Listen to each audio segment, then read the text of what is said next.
So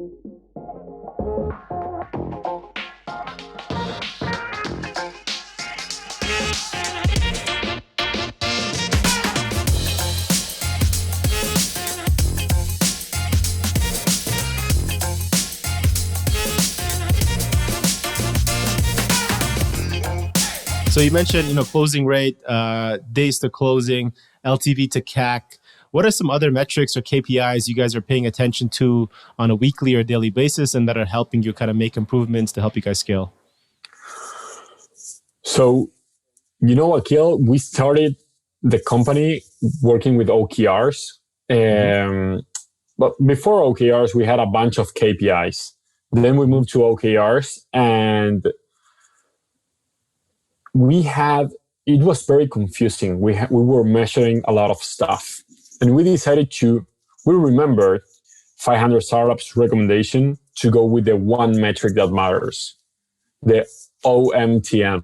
And we put three, so one metric that matters on the revenue side of the company, one metric that matters on the product side.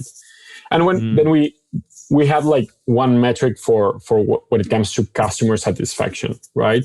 So what we measure, our top three KPIs today are ARR, NRR, net revenue retention. Right. Yeah, and churn. So yeah, and then if we want to do a double click, we go into month-over-month growth. And then the KPIs we already gone through, like LTV to CAC and more. Love it. Yeah, that's super important. I think churn is huge. I mean, if you can solve churn at the top, I mean, that's product, that's activation, that's a lot of things, right? So just that churn, that number alone tells you a lot about a business. Sorry, I forgot to say NPS, right? So NPS, yes. NRR. So it's MRR or ARR on the revenue side, and churn on the customer success side. But NRR is like a double click on the revenue side. Then we have, so it's ARR, NPS, and churn. Makes sense.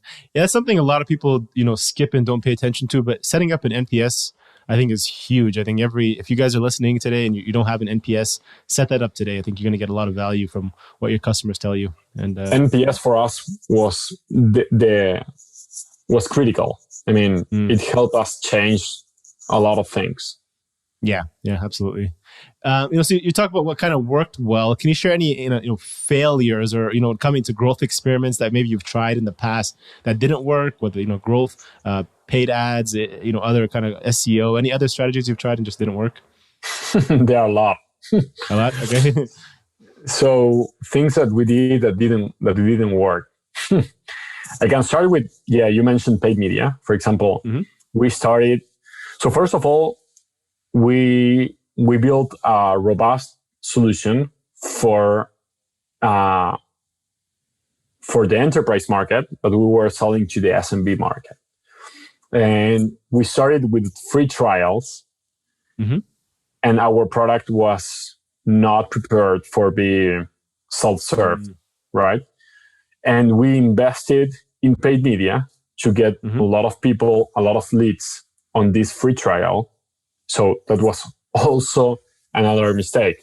So we did the free trial and we invest on getting leads for that free trial.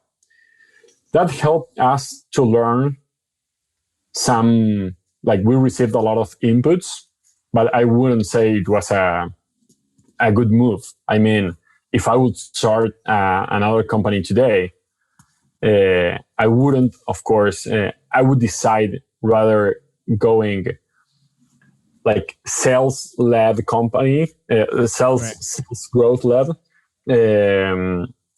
or are you doing like product-led growth or sales-led growth? You need to decide one channel.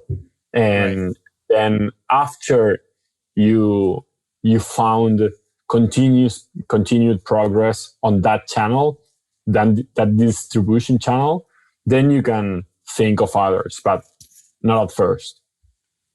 So you focus on sales-led growth, but you were targeting your marketing was based on product-led, right? Is what you're saying, and it wasn't a match. And now what Yeah. you're saying is, if you were to do it again, like if you're going to run paid ads and drive sales, you've got to be really, really focused on product-led, right? Is that accurate?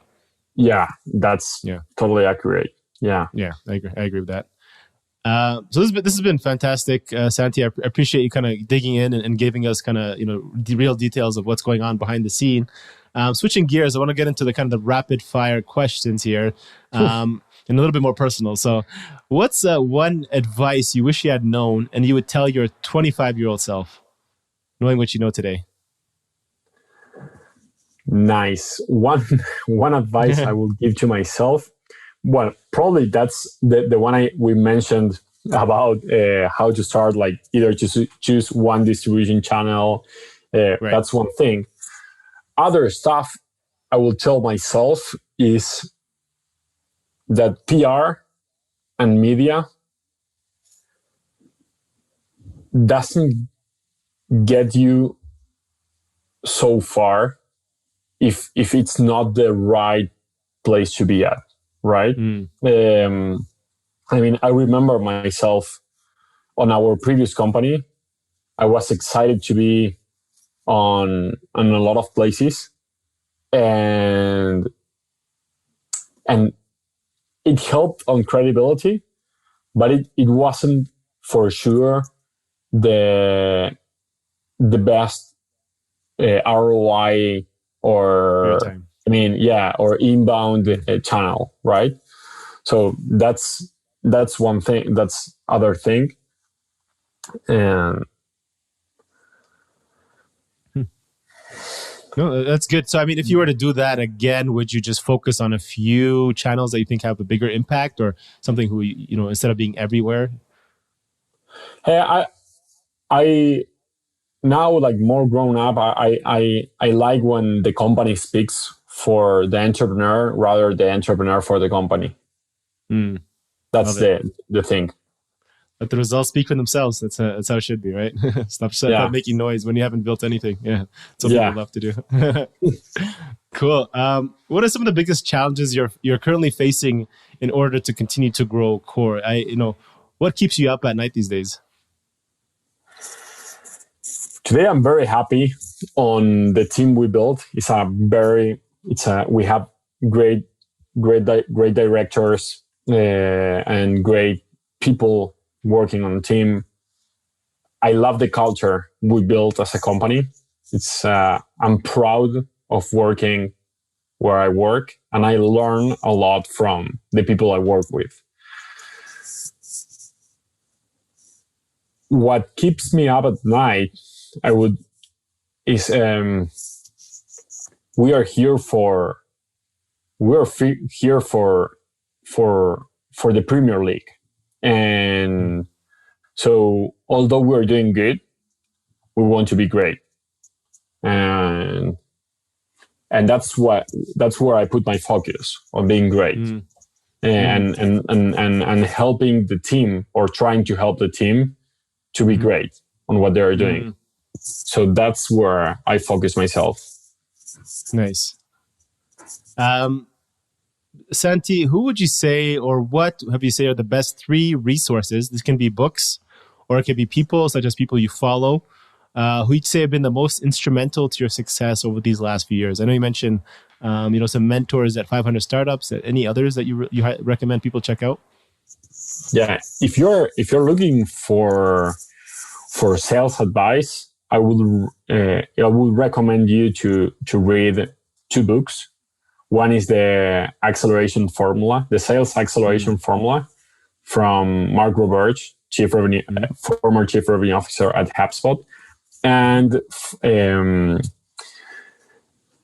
Predictable Revenue from Eric Ross, Aaron Ross, the former Chief Revenue Officer at Salesforce.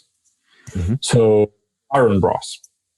So those 2 books are very good, and when it comes to people, I've always received good and of course also bad mentorship as well, but very good mentorship from and very good advices from some people. And there are probably some of them that they don't know how I appreciate their advice. Mm-hmm. I remember my father telling me when I was 21, saying, "Hey Santi, if you want to build," because I was looking forward to build my own company, and he said like, "Hey Santi, I'm not sure if that's the right move. Probably you want to like own some experience on bigger companies and then start your own. But if you're really looking forward to start your company, I think that before getting married, before having kids, although I was very young at the time, but what he was saying is, then when you start having a lot of responsibilities under your own, then making that jump, it's tougher, right? Mm-hmm. So that was one key thing that helped and empower all the following, the rest of the things, and made that happen, right? Then Then I have Marcos Galperin, who's the founder and CEO of Mercado Libre. He was our first investor. Mercado Libre is like the Amazon for Latin America. It's a $100 billion company in NASDAQ. And Marcos is the most successful entrepreneur in the in technology space in Latin America. And the fact of he just by the small fact of helping us when we were just starting a new business, that gave us a lot of power and that gave us a lot of energy to continue looking for big fishes like Marcos, but here in Silicon Valley.